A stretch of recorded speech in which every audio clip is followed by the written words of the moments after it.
ఖమ్మం జిల్లా రఘునాథపాలెం మండలం తొలి విడత పోలింగ్ ప్రశాంతంగా కొనసాగుతుంది. ఎం వెంకటాయపాలెం గ్రామంలో పోలింగ్ కేంద్రాన్ని కూడా కలెక్టర్ దురిశెట్టి అనుదూప్ సందర్శించారు. జిల్లాలో పోలింగ్ ప్రశాంతంగా కొనసాగుతోందని, జిల్లా వ్యాప్తంగా 80% వరకు పోలింగ్ నమోదవుతుందని అంచనా వేస్తున్నట్టుగా చెప్పారు. ఇక పోలింగ్ ప్రశాంతంగా జరిగేందుకు అన్ని రకాల ఏర్పాట్లు చేశామని తెలియజేశారు. 2 గంటలకు కౌంటింగ్ మొదలవుతుందని కలెక్టర్ అనుదీప్ తెలియజేశారు.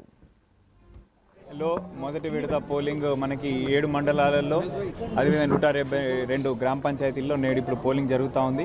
ఇప్పటి వరకు 9 వరకు 24% మనకి పోలింగ్ నమోదైంది. ఎక్కడా కూడా ఎటువంటి ఇబ్బందులు లేకుండా ప్రశాంతమైన వాతావరణంలో మనకి ప్రజలు వచ్చి వారి ఓటు హక్కు వినియోగించుకుంటూ ఉన్నారు. ఇదే విధంగా కొనసాగుతూ మనం 1 గంట వరకు పోలింగ్ నిర్వహిస్తాము. దాని తర్వాత 2 గంటల నుంచి కౌంటింగ్ కూడా మొదలవుతుంది. తద్వారా ఒక 5-5:30 వరకల్లా కౌంటింగ్ కూడా కంప్లీట్ అయ్యి సర్పంచ్, వార్డు మెంబర్లు అదేవిధంగా ఉప సర్పంచ్ ఎన్నిక కూడా కంప్లీట్ చేసే విధంగా ఏర్పాట్లన్నీ చేసినాము. ప్రజలు పెద్ద ఎత్తున వచ్చి వారి ఓటు హక్కు వినియోగించుకోవాలని, 1 గంటకి పోలింగ్ ముగుస్తుందని చెప్పి మరొకసారి వారికి విజ్ఞప్తి చేస్తున్నాం. 18 వివిధ రకాలైన ఐడి కార్డులలో ఏదైనా కానీ వాళ్ళు తీసుకొచ్చి వారు చూపించి వారి ఓటు హక్కు వినియోగించుకోవచ్చు.